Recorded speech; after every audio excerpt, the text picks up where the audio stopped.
was a lover before this war, held up in a luxury suite behind a soundproof recording studio door for another episode of Columbia House Party. Jake, what's up? That was a good one. Yeah, glad you like it. Little more editing in that one. Yeah. I like it. Yeah, you know, I share a little bit about me to start the podcast. I just, before we came on to record this, had a digital therapy session.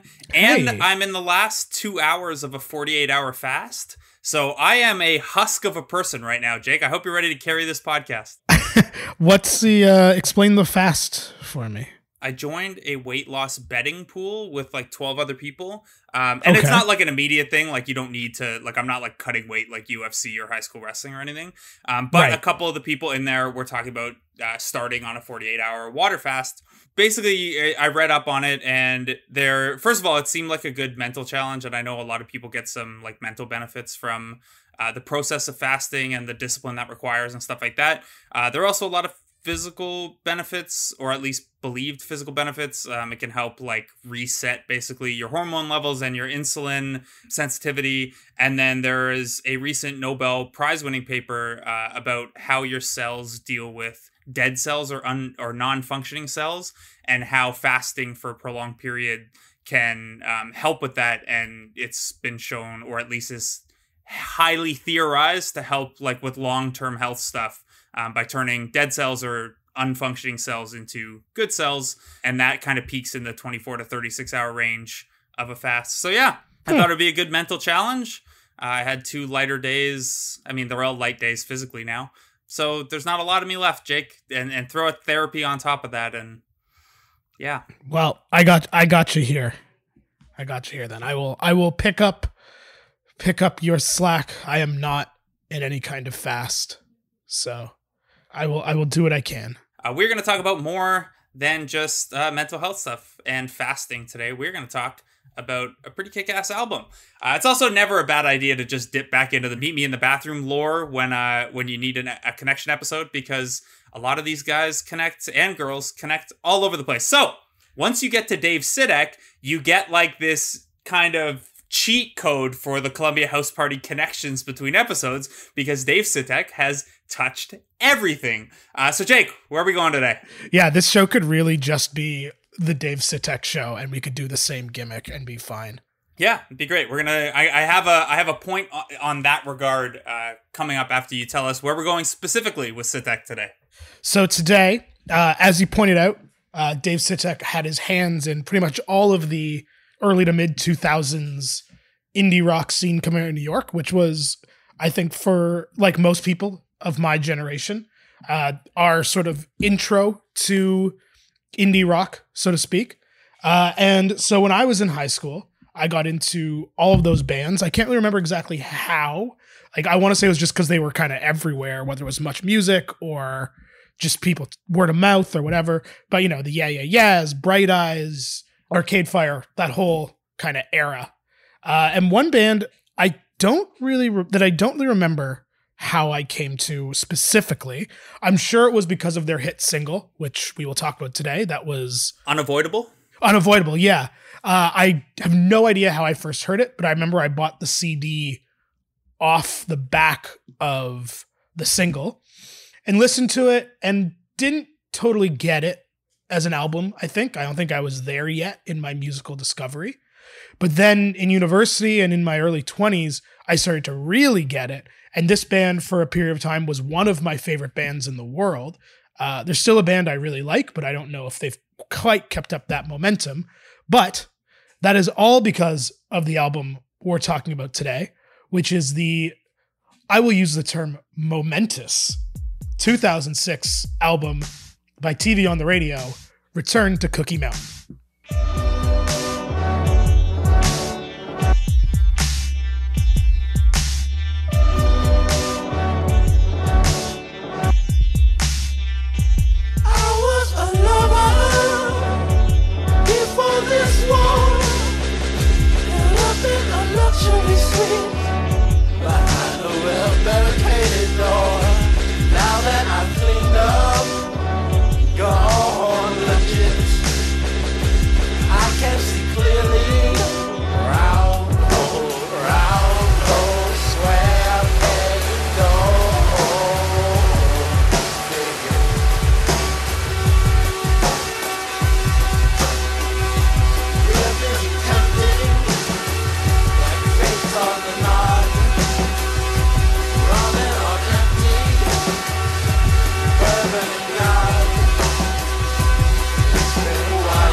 All right, that was I Was a Lover from, as Jake said, Return to Cookie Mountain by TV on the Radio.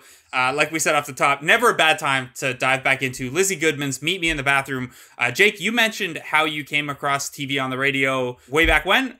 I actually never really listened to them and dug in until I read Meet Me in the Bathroom last summer, at which point I tracked down a Meet Me in the Bathroom based playlist and explored some of the bands that I hadn't heard as much, not to give away the ranking and debate segment for the end of the show, but it sure feels wrong that TV on the Radio somehow hadn't broken through to reach me until then, because they kick ass. Yeah, I think they're one of those bands. We've talked this a couple times with other bands that I can't remember which specifically, but we've talked a couple times about bands that you really like and then you kind of don't forget about, but they're not in your like heavy rotation. And then you listen to them and you're like, oh, why am I not listening to this band all the time? And I feel like TV on the Radio are one of those for me. They sure are. In doing the research for this episode, I was like, oh, I'm just going to listen to this for the next question mark.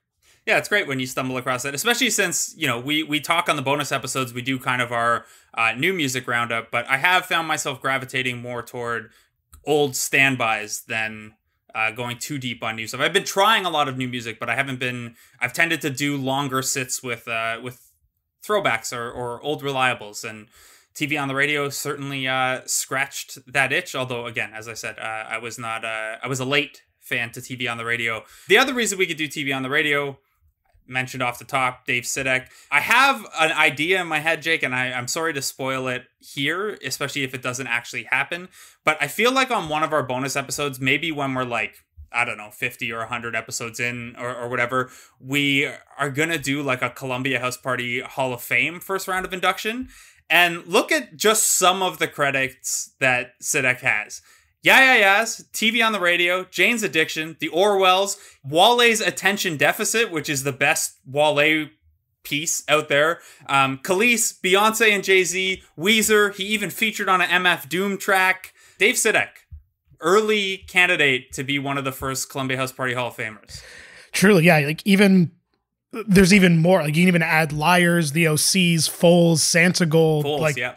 It's not only is it so many bands that we will either talk about or enjoy, but it's such a broad scope of genres that is quite impressive for a guy that I didn't know. Like when I first got into this band, I thought he was just the guitar player in TV on the Radio. No, and then you find out all the different stuff he's had his hand in and all the different influences he's had. And even before you learn about the other members of TV on the Radio, you definitely get an appreciation of how their sound can be as different and unique as it is. We're going to talk about what TV on the Radio sounds like and the other pieces that make up that band after this.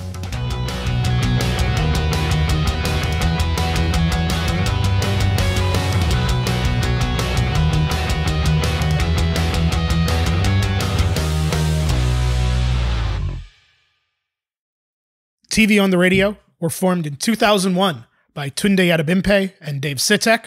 As we said, Dave Sitek's somewhat a legend in the New York indie scene. He wasn't at the time when they met and started, but he was well on his way. In the aforementioned wonderful book, Meet Me in the Bathroom, Dave Sitek said that I showed up in New York in late 1999, early 2000. I was in Baltimore and I was in a 10-year relationship. We broke up and I went nuts. I was like, well, fuck it. If I'm going to live on the edge, I might as well live on the edge with my brother and in New York. So I moved to New York. Tunde Adebimpe had moved to New York in 1993 for school and said in Meet Me in the Bathroom that in his third year, he was asked to leave, which was a nice way of saying you're failing out. So the two of them met because Dave Sitek was selling some of his paintings on the street as he was a artist as well as a musician. And Sitek said that Adebimpe said, you have no clothes and no furniture, but you have paint and drum machines. And I was like, yeah, that's kind of the vibe. So the two of them and Dave Sitek's brother moved into an apartment together in New York that Karen O dubbed the Sandbox because she would come over and there would be paint, paper, and silk screening stuff everywhere. Tunde Adebimpe was an animator on the show Celebrity Deathmatch, if you remember that old cartoon show. He was one of the first animators on that. I want to know which ones he was responsible for. Me too. Sitek was a visual artist and a painter, and as well was getting into his production side of things in New York. So that's why it was called The Sandbox. While living together, the two started making music.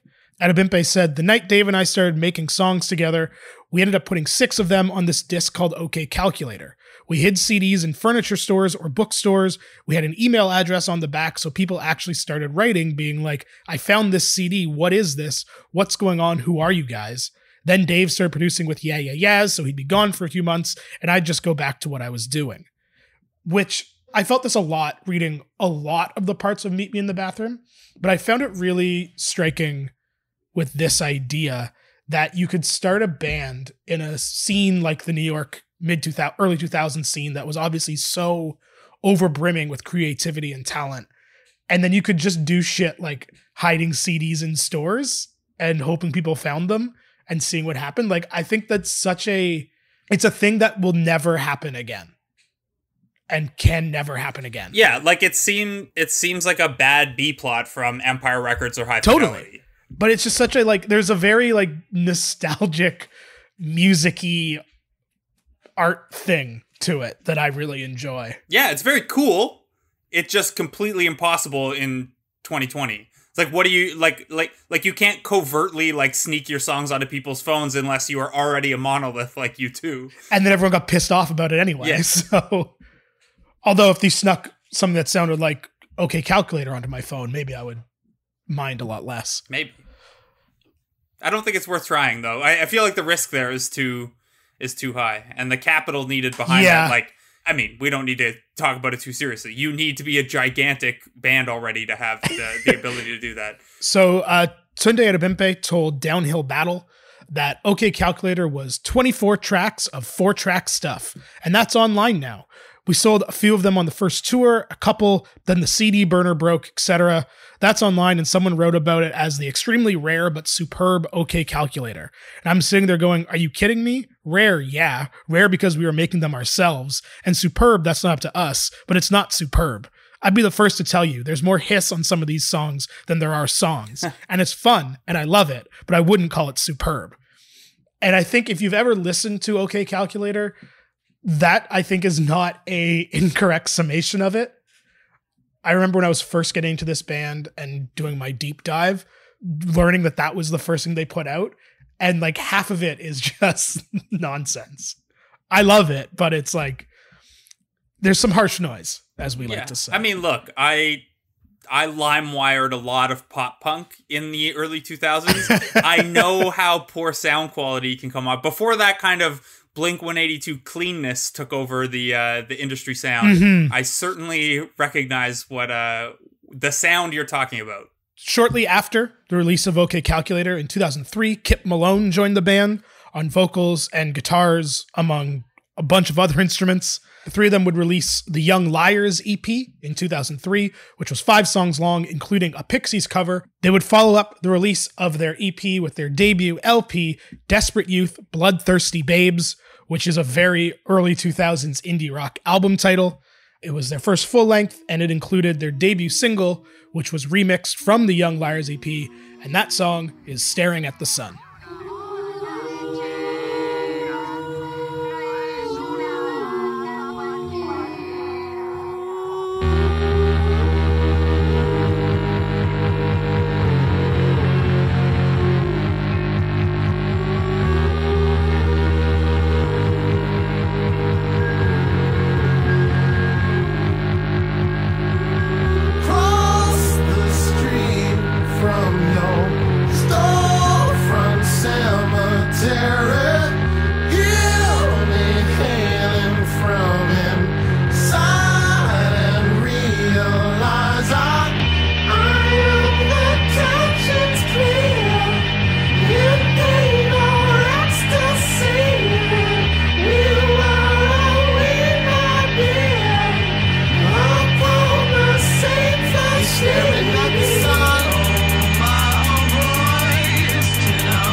Say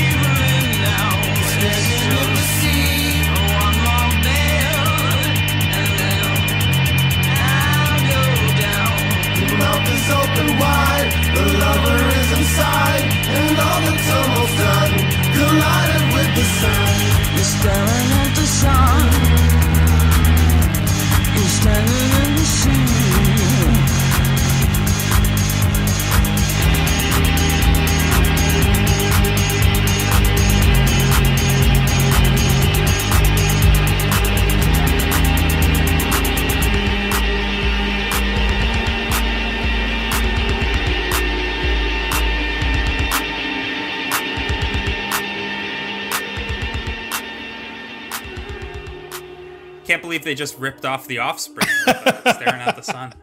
It's the worst Offspring cover I've ever heard. That I won't lie. The first time I saw the song title, that was also my thought, because we are how do you not make of the Americana? We are of the Americana generation. In 2005, after the release of Bloodthirsty Babes, the band was joined by Jaleel Bunton on drums and percussion, guitar, Rhodes, organ, synths, and backing vocals, and Gerard Smith on bass, organ, piano, and also a ton of instruments. As they were all kind of guys who did their own thing, the band sort of seems to have formed almost not on accident, but they just like started playing music and then they were TV on the radio. Adebimpe said in Meet Me in the Bathroom, a friend of mine, we were once talking about how he realized he was gay. And he basically said, I realized that I was going to bed with more men than women. That's how it was with TV on the radio. At some point, I had to admit to myself, I was like, I've been in a band on tour for more time than I haven't, so I guess I'm in a band. All right, that's one way to describe it. It's a metaphor. Cool. Bunton followed up by saying, everyone in the band had been here for some time already.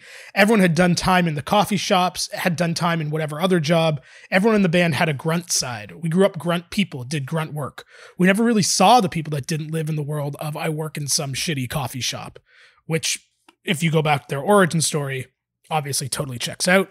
Bunton actually joined the band because he was in another project, an electronic music project in New York, and would come see the early days of TV on the radio. And he went up to Dave Sitek and Tunde Adebimpe one day and said, I saw you guys and you need me, despite the fact that he didn't really play drums, which is a really cool way to join a cool band. That's a big heat check. Yeah. To go up to the guys this talented and say you need me is... And guys this cool. Like Tunde on stage is very cool. Yes, one of the coolest frontmen in the world. Gerard Smith joined because Dave Sitek claimed he was just the other best guitarist he knew, which, fair enough. So, yeah, in the time between Bloodthirsty Babes and Cookie Mountain, the band started to gain a significant amount of buzz in New York and in the indie scene. Shortly before the release of the album, they signed to major label Interscope, and there's a interview with that Dave Sitek did with Pitchfork in around 2005, 2006.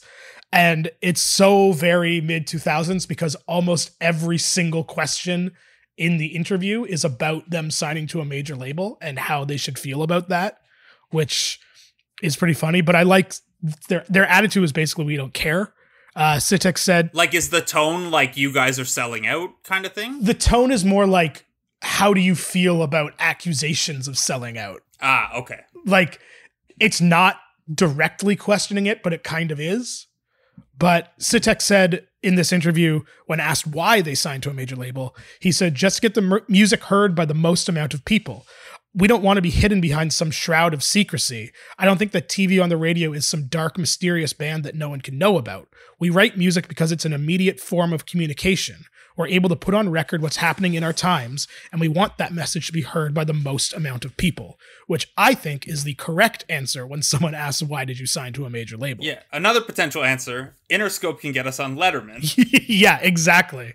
They also were pretty forward-thinking about early online marketing, at least in this world. Todd P. says in Meet Me in the Bathroom that TV on the radio had a foot in the previous world, but they were the first one to get big on not going after the radio crowd. They were going for a certain kind of indie crowd, but an indie crowd that wasn't the punk indie crowd, and an indie crowd that found out about things through NPR, which today is very normal, but back then I could see being a little, I don't know if revolutionary makes sense, but sort of in a little different, I would say. Ahead of the curve? Yeah. Sitek also said in relation to joining Interscope, I looked at it like I didn't want to alienate anyone. I think that being on Interscope, if a volunteer firefighter in Montana wants to check us out, it would be easier to get our record, which totally fair. These guys with the weird analogies. I guess that's not an analogy. It's just a very strange and specific example. Yeah. I think that's accurate. The band has never really revealed why this album is called Return to Cookie Mountain, but it is believed to be a reference to Super Mario World, which just makes me like it more. I gotta be honest, saying the word cookie 40 times at the end of a fast, not the best thing for me right now. Sorry, I'll try to keep it out of my mouth. Yeah, that's fine. The album's sound, so to speak, is sort of, I would say, is defined by the interplay of Kip Malone and Tunde Adebimpe's vocals, Sitek's electronic production, and the rhythm section of Smith and Bunton that's just so incredibly solid. Like, not only are they obviously extremely talented musicians in their own right and played more instruments than just bass and drums on this record, but I like to think of their rhythm section sort of like, we talked a little about this in the Radiohead episode about how Phil Selway is like, he's never super flashy, but he makes everything work. And I feel like the rhythm section of TV on the Radio is very similar in that respect, which I always get a kick out of. You can hear the interplay of the vocals and the ways that this sound sort of kicked my ass in 2006 from this song, Province.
Also, some backing vocals there from TV on the Radio superfan David Bowie. That's correct. He just dropped into the studio, apparently, while the band was recording and liked it and lent his vocals to it. Kip Malone told Exclaim that when asked about Bowie being on the record, he said, "Honestly, I think one would be a fool to pass up the opportunity to work with him. There was a moment of egotistic preciousness where I was fearful that it was going to turn the song into a backdrop for someone to be a superstar, but it wasn't that way at all. He was such a team player and so supportive and wonderful to work with, and not showboating and not there because of self-aggrandizement, but to help us and be supportive and be part of it because he liked it." Which, David Bowie showing up, it's pretty cool. Yeah. Yeah, per a story in The Guardian in 2006, apparently Bowie was a huge fan of Desperate Youth Bloodthirsty Babes. So he was also, in addition to dropping in to do this, he was kind of advising them, like, hey, like, this anti-Bush movement right now, you should probably get in on that. Obviously, Dear Science is much more of their anti-Bush album than this one is, but pretty cool. When Bowie is advising you musically and politically and also giving you backing vocals, I feel like you're in a really good spot. I can't imagine, like, short of maybe Prince, I can't imagine having, like, had a cooler seal of approval in the early mid-2000s from someone. Yeah, it's pretty, I mean, it's A, it's David Bowie, just period, but B, him doing it just because he likes your, like, TV on the Radio are already insanely cool, but, like, David Bowie being like, oh, I also like you? Yeah. Yeah, there's different levels of cool. There's cool, and then there's David Bowie thinks you're cool. Yeah, cool. Absolutely. In regards to the production of the album, Kip Malone told Exclaim, "We have tons of vocal tracks. I'll do 3-4 sets of tracks, and Tunde will do 3-4 sets of tracks. It's painstaking, and we try really hard, and I still hear things that I wish I could go back and change, but that just gives me the encouragement to say we're not finished yet, that we can try to get it to sound perfect next time." And I think one of the reasons maybe I didn't totally click with this album or get it when I was 18 is because of the amount of tracks on the record. It's not your sort of typical sounding indie rock record that's kind of easy to keep track of. There's so much going on in all the songs that makes it such a full sound that makes sense if that's how they do it. Having said that, while I realize that a lot of the times on this podcast we've expressed that, hey, we're kind of glad everything is turned away from 15-song, 71-minute albums, an album having 5 songs over 5 minutes long, including an 8-minute one, is extremely you. Yeah, that's fair. So not surprised that this one hit for you. I have this one on vinyl, and it's a real pain to get up and change the record every 20 minutes because there's so much of it. As I was kind of alluding to earlier regarding marketing being a forward-thinking thing for this band, Interscope wanted to market the album with short films on the internet, but as he is an animator, Tunde Adebimpe offered just to create them himself, which he did. And he told Magnet Magazine that Interscope was like, they're going to take the band's image and try to promote the record. I told him I'd like to have a shot at that because I don't want people I don't know to be doing anything with the band in that way, because God only fucking knows what it would turn into. If anyone's going to fuck it up, I'd rather have my fingerprints all over it. I'd rather have to answer to all of my friends instead of all of us being pissed off at some dude whose idea of cool is really, really evil and awful, which I think is fair. Yeah, definitely. I mean, so few bands have the capability to take care of their image like that. Like, not every group has the benefit of an animator, especially on a debut, like a major label debut. To have that control is pretty cool. Yeah, to get that concession from Interscope, and I guess it's important too. Obviously, it's important because you care about your art and your image and stuff. But for a band that kind of thrived on their level of coolness, not wanting to hand over your image control to some suit. Yeah, exactly. It's pretty smart. The songwriting on the album is about a direct 50-50 split between Malone and Adebimpe, which I think is cool. They each have 6 songwriting credits on the record. Dave Sitek is also credited on 3 songs. The album actually leaked significantly earlier than the release date, which just helped with the buzz and the marketing of the record. In Meet Me in the Bathroom, Tunde says that people would bring burned CDs to get them signed way more than once. And they'd say, "I just want you to autograph it." I remember doing it in one case because I could see in the person's eyes that they had no idea how horrible or offensive that was. Which I think is interesting because obviously they're a band that embraces that leaking culture and the internet culture, but also like to bring the burned CD to the band to sign that's pretty, I don't know. Other guests on the record, other than David Bowie, include Stuart T. Bogey of Antiballast, Martin Perna, Blonde Redhead, and Yeah Yeah Yeah's Nick Zinner. One of the things that I wanted to talk about this album is sort of the wide range of sounds that it has and how it kind of hits almost every genre in the indie scene in one record. A song that I always go back to on this record, even though it's not my favorite song on the record, but I think it's so emblematic of the creativity of this band, is this song, which is called A Method.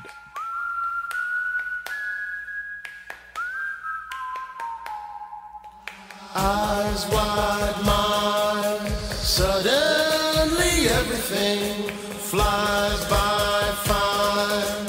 Mind goes on holiday in its stead, clicking along the curb, clucking tongues. How could they have the nerve? There is hardly a method, you know. There is hardly a method, you know. It's a broken poem, started up yesterday and it came true now. Mine was on holiday, it's an open road. Will we soon see the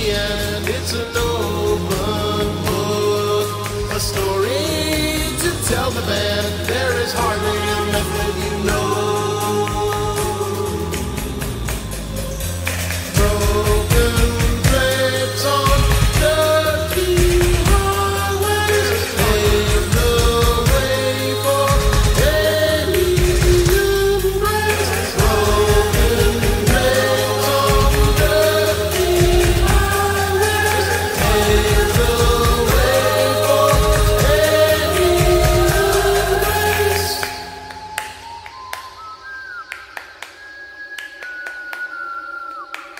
Obviously a song that's just sort of sparsely created. And a thing I like about that song is the Return to Cookie Mountain Wikipedia page is extremely detailed in breaking down who plays what on every single song on the record.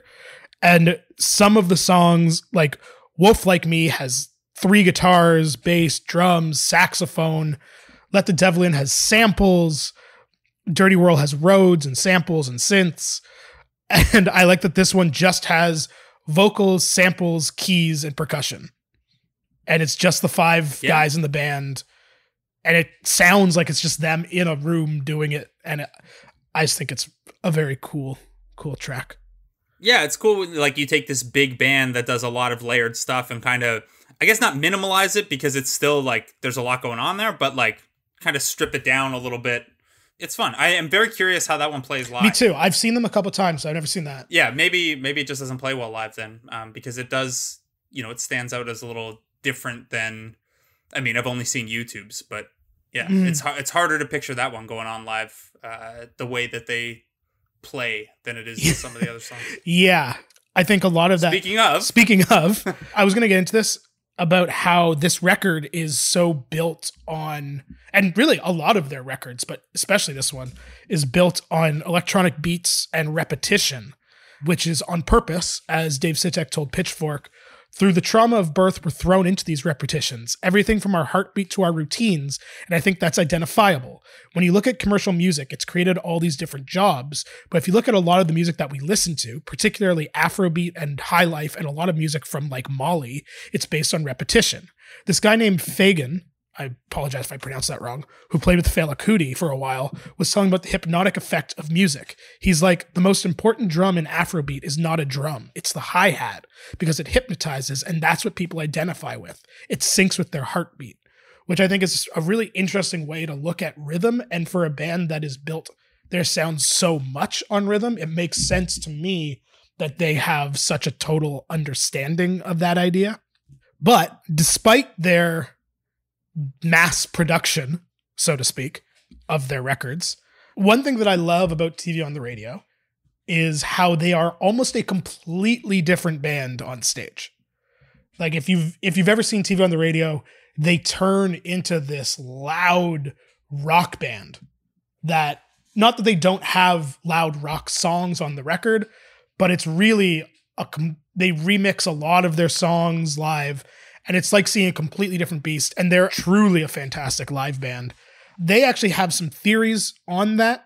Kip Malone told Time Out New York that they come together on stage because it's the time you actually get to play music, which is the point of being on the road, and it becomes the time of sanity. He expands sort of that the group has many hobbies outside the band. Malone helms a group called Rain Machine. Adebempe acts and directs. He was in the movie Rachel Getting Married, if you've seen that one. Dave Sitek obviously produces a billion projects and also has his Maximum Balloon project. Jaleel Bunton plays with Reverend Vice Anderson, and Gerard Smith, before he sadly passed away, was composing music for a public education documentary at this time.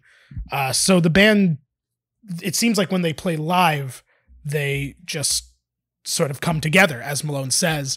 And what it results in is incredible shows, but also incredible late night appearances, including what I believe, and I will have this debate, because you can correct me if you disagree, but what I believe is the greatest late night performance of all time, which is their performance of the massive aforementioned Wolf Like Me on David Letterman.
on the radio. That's all you're looking for.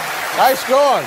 So I feel like on top of the album leaking way in advance and getting 2 million hits on an early YouTube video from a Letterman performance, the buzz here was pretty good, man. Yeah, I would say so. And it paid off in the reception of this album and the reception of the band's kind of going forward as well. We're going to talk about how the album was received and what the band was like going forward after this.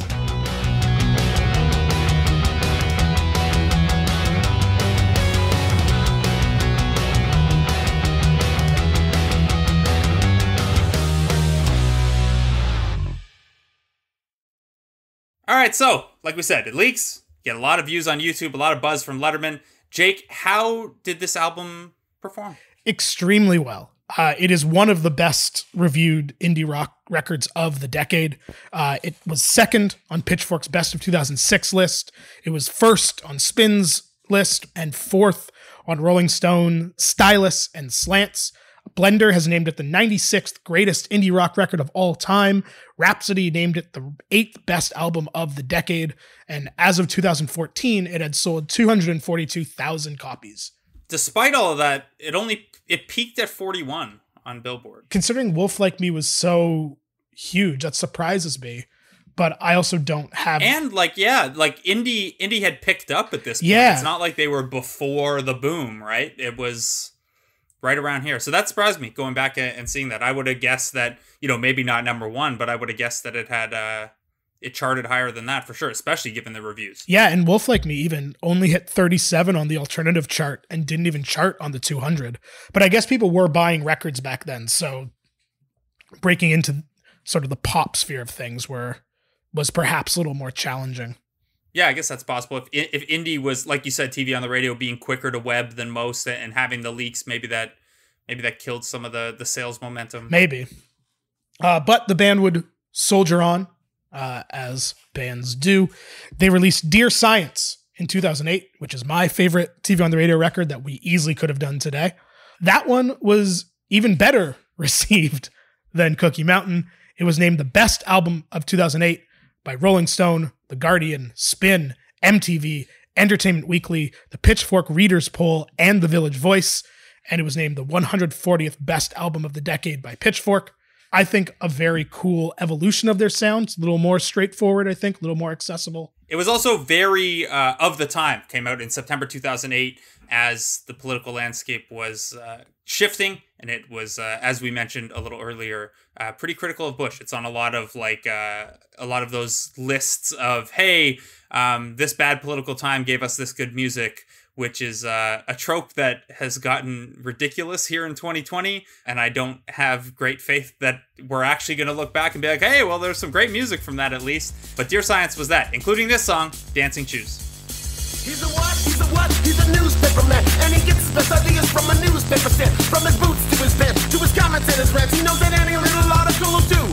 Though he expresses some confusion about his part in the plan. And he can't understand that he's not in command. The decision's underwritten by the cash in his hand. By the sweater for his one around or two. No, I'm no madman, but that's insanity. Feast before feminine, more before family. Goes and shows up with more foes and more cups. And the ride for the last hot meal erupts his hard drive to the leanest months. Shuts out the hard cash for the sickest stunts. On aftershave, on gasoline. He flips the page and turns the scene.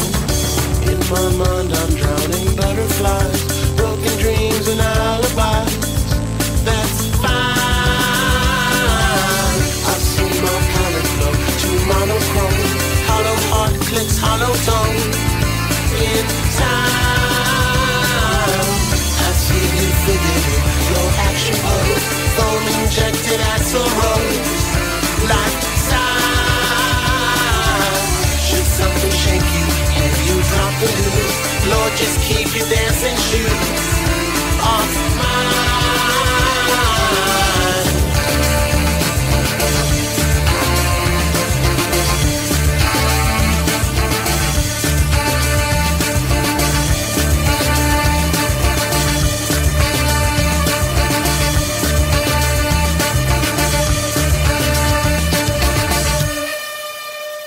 The band would continue their I guess, career. Why I said it that way. They would release 9 Types of Light in 2011, which is more of a... That's too many types. It's too many types. It's more of a slow jam record by their own admission, but it's still very good because all of their albums are really good. As I mentioned earlier, briefly, Gerard Smith sadly passed away in April of 2011 from lung cancer.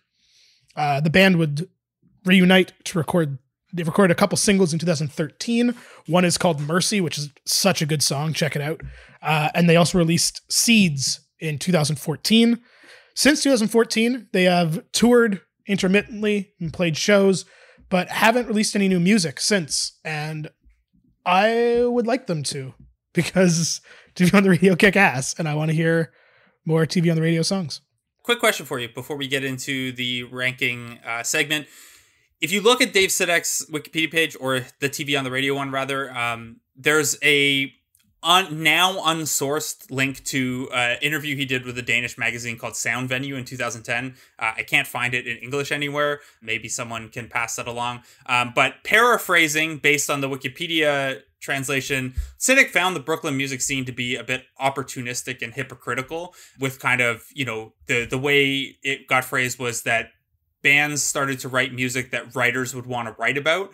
And that was a problem. And I guess my question for you is whether or not that applied to this scene would be a much longer discussion. But do you think that like every genre bubble eventually reaches that point where like, because that bubble or that subgenre is successful at the moment, like could you see, like where artists like Mitski and Phoebe Bridgers and Laura Stevenson are becoming really big right now? You zoom forward 2-3 years, are there artists who are writing to kind of become a part of that movement instead of just writing? And is that kind of what Sitek was maybe getting at there, or do you have any thought on that at all? Yeah, I think that does happen. I mean, we've seen it a bunch, and I'm sure we've talked about a bunch in like the punk boom of the 90s. Like you look at, the fat rec chord bands, and even just the bands that came out of sort of the Green Day boom and then the Blink boom and all those. I do think it does. I think it's just natural. And I think that's why genres kind of come and go in a way, and why we're seeing now sort of the re-rising of stuff like emo and pop punk, because they had their moment and then the bubble burst and it kind of got overrun with, if not bad bands, at least not the sort of peak of it. And now the people who were influenced by that when they were young are bringing it back. And I think that's sort of a natural progression of things. I think you're right. I think that's well said. Speaking of moments and bubbles like that, we got to do some ranking. And Jake, I think that transitions us. We'll rank songs in a second, but you wanted to rank our favorite bands from Meet Me in the Bathroom. Yeah, I don't know if this needs to be an exact, like, you must rank your top 5 Meet in the Bathroom bands, but I was thinking about sort of what we were talking about off the top of the show, about how bands that you really like that you don't listen to so consistently, and then when you come back to them, like, oh, they're so good. I think a lot of the Meet Me in the Bathroom bands are like that. And I kind of want to talk about, I feel like in the sphere of the bands in that book, TV on the Radio are obviously in there and discussed, but I feel like they're not the first band you would think of when you think of the bands coming out of that book. And I'm less interested in ranking specifically our favorites, which I do want to still do because I think it's interesting. But like, why is it that you think that they're not? Is it just because they haven't put out music in 6 years, so they're kind of like not in the moment right now? But I just feel like they don't get, for a band that was so successful and so critically praised, I feel like they don't get talked about in the same notion that like an Interpol does. Which is not a slight on Interpol, but no, but that's where it's weird to me is the reviews. Like when you look back and it's like, oh, they only peaked at 41, and like Wolf Like Me was really the only, kind of breakthrough single, and it didn't even chart that high. Like you could sell me on a Walkman-ish, like, oh, they just kind of get forgotten about because there were so many bands at the time, and like, other than, for the Walkman, they had the one song that clicked. For these guys, it would be the 2 albums that were reviewed really well and weren't crazy successful commercially. But when you look at the reviews, like that's the type of thing that usually sustains a band's legacy moving forward a decade or 2 decades. It's that it was, you know, the number one album of 2006 for Spin, or it was, you know, number whatever of the decade. Those are usually the ones that those bands tend to age better, be remembered better, I think. And yeah, it hasn't happened for this, and I can't really speak to why, because again, the TV on the Radio are a band I came to only recently. After reading Meet Me in the Bathroom, they were not a band that was on my radar back at the time. So I don't really know. I don't have a good answer, Jake. I'm sorry. Yeah, no, nor do I. But I think, and even like Dear Science charted pretty well. Like it hit 12 on the Billboard and 4th on the rock charts, and was so incredibly well reviewed. But yeah, I don't know. I find it interesting, I suppose.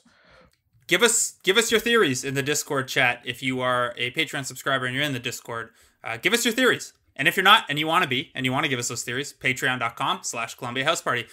Jake, to the deeper but much less important point, give me your top 3 bands from Meet Me in the Bathroom. I mean, I obviously, despite myself, have to put LCD first, because that's just who I am. Honestly, and I'm not just saying it because it's this episode, but I think just from talking about it and going back and listening, I think I would have TV on the Radio number 2. All right. Like I was really into this band, and they're such an excellent band that I'm okay putting them number 2. And then for number 3, I would probably, my number 3 for, it's always the hardest to pick the third, because then you're leaving everyone else. That's it, right? So I'm gonna cheat, and I'm gonna do a tie between the Walkman and Interpol, but it's probably just the Walkman. All right, we don't have much overlap. I would go in some order: Regina Spektor, Yeah Yeah Yeahs, and the Killers. If we were doing like a top 10 list, those would all be on my list, but we're only picking 3. Yep. And that's all we're going to do. We're going to rank some songs quickly, too, off of Return to Cookie Mountain. I'm of the mind that the top 3 in some order are, like, there's chalk here. There's less. A lot of the times with these ones, after 1 or 2, you get into some subjectivity. I feel like the 3 most popular ones are going to be the 3 best songs. At least they are for me. What do you got, Jake? I would agree with you on, well, I assume the 3 you're talking about are Wolf Like Me, Province, and what's your third? I'm curious. I Was a Lover. I Was a Lover? Yeah, I think I would probably put Blues from Down Here in place of I Was a Lover. But I agree with you that I don't think this is a singles heavy record, so to speak, because it is so deep and good. No, there were only 2 singles. That too. But I mean heavy in terms of like the quality dips. Reliant? Reliant's a better word. But I do think that Province and Wolf Like Me are like not only classic indie songs, they're just outstanding songs. And then I Just Like Blues from Down. And what are you going to do? Not put the Bowie song in your top 3? Come on. Who are we? Who are we to say no? All right. I believe that leads us to picking a song for the mixtape, unless you have anything else on TV on the Radio. No, I am good to mixtape. What do you think? I think we have it down to 2 then. It's just a matter of picking Wolf Like Me or Province. I think I would go Province, because I think it represents the album better. If that makes sense. Sure. Also, everyone already knows Wolf Like Me, and also there's a chance that Province. I mean, seriously though, like if this is a band where, especially some of the younger listenership or whatever, if someone listens to this, is like, oh, I haven't checked that band out, like I'll check them out. You know, Wolf Like Me is probably a song that they're gonna recognize, or yeah, I mean, it wasn't up to a certain level of youth, I guess. Yeah. But Province could be the hook. Province could be the hook. All right, so Province is going on the mixtape. As a reminder, your theories on this TV on the Radio discussion and a bunch of other stuff, if you'd like, in the Discord. All right, guys, thanks for listening.